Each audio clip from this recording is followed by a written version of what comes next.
খৈৰাবাৰীত ৬৪ সংখ্যক গুৰিহাটীৰ ৰাস মহোৎসৱৰ শুভাৰম্ভ। ৰাসথলীত উখল মাখল পৰিৱেশ। ওদালগুৰি জিলাৰ খৈৰাবাৰীত ৬৪ সংখ্যক গুৰিহাটীৰ ৰাস মহোৎসৱ আজি বৃহস্পতিবাৰৰ পৰা আৰম্ভ হৈছে। বৃহস্পতিবাৰে সন্ধিয়াৰ ভাগত ৰাধাকৃষ্ণৰ প্ৰতিমালৈ উলিওৱা শোভাযাত্ৰা উদ্বোধন কৰি ৰাস উৎসৱৰ শুভাৰম্ভ কৰে প্ৰাক্তন বিধায়ক মহেশ্বৰ বৰুৱে। ইয়াৰ পিছতে স্থাপন কৰা হয় প্ৰতিমা। ২৫ নৱেম্বৰলৈ ১২ দিনীয়াকৈ আয়োজন কৰা এই ৰাস উৎসৱৰ যাৱতীয় প্ৰস্তুতি ইতিমধ্যেই সম্পূৰ্ণ কৰি তুলিছে উদযাপন সমিতিয়ে। এই উপলক্ষে বিভিন্ন আধ্যাত্মিক কাৰ্যসূচীৰ লগতে নিশাৰ ভাগত সাংস্কৃতিক অনুষ্ঠানৰো আয়োজন কৰা হৈছে। ইপিনে ৰাস উৎসৱত বৈদ্যুতিক সাহসেৰে নিৰ্মিত আটকধুনীয়া মৃন্ময় মূৰ্তিসমূহৰ লগতে আনন্দ মেলা, বাণিজ্য মেলা, চাৰ্কাছ, যাদুখেল, চিত্ৰহাৰ, ড্ৰেগন ইত্যাদি উপভোগ কৰাৰো সুযোগ লাভ কৰিব দৰ্শনাৰ্থীসকলে। ৰাসথলীত আজি সন্ধিয়াৰে পৰা এক উখল মাখল পৰিৱেশে বিৰাজ কৰা পৰিলক্ষিত হৈছে। খৈৰাবাৰীৰ পৰা ধীৰেন মহলীয়াৰ ৰিপৰ্ট, AIN লাইভ।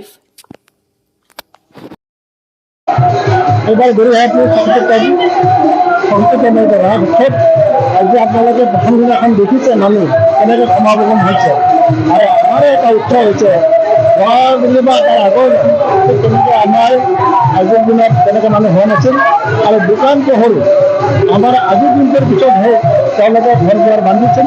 কিন্তু চাৰিদিন আগতে আমাৰ দোকান পোহৰ এটা আৰম্ভ হৈছে, মানুহ অহা আৰম্ভ হৈছে।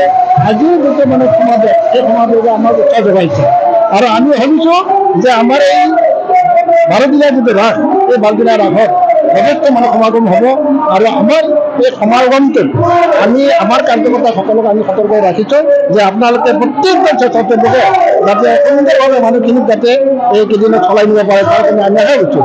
আৰু আমি যাতায়াতৰ কাৰণে যিখিনি যান বাহন, এই যান বাহনৰ কাৰণে দূৰ দূৰণিৰ পৰা যিখিনি যান বাহন আহিব তাৰ কাৰণে আমি তিনিটা জেগাত ব্যৱস্থা কৰিছোঁ যাতে কোনো ধৰণৰ অসুবিধা নহয় জনসাধাৰণৰ। তাৰ কাৰণে আমি ৩ জেগাত যান বাহনৰ ব্যৱস্থা কৰি দিছোঁ। চাইকেল ষ্টেণ্ড, বাইক ষ্টেণ্ড, গাড়ী ঘোঁৰা ৰখাৰ কাৰণে ব্যৱস্থা কৰি দিছোঁ।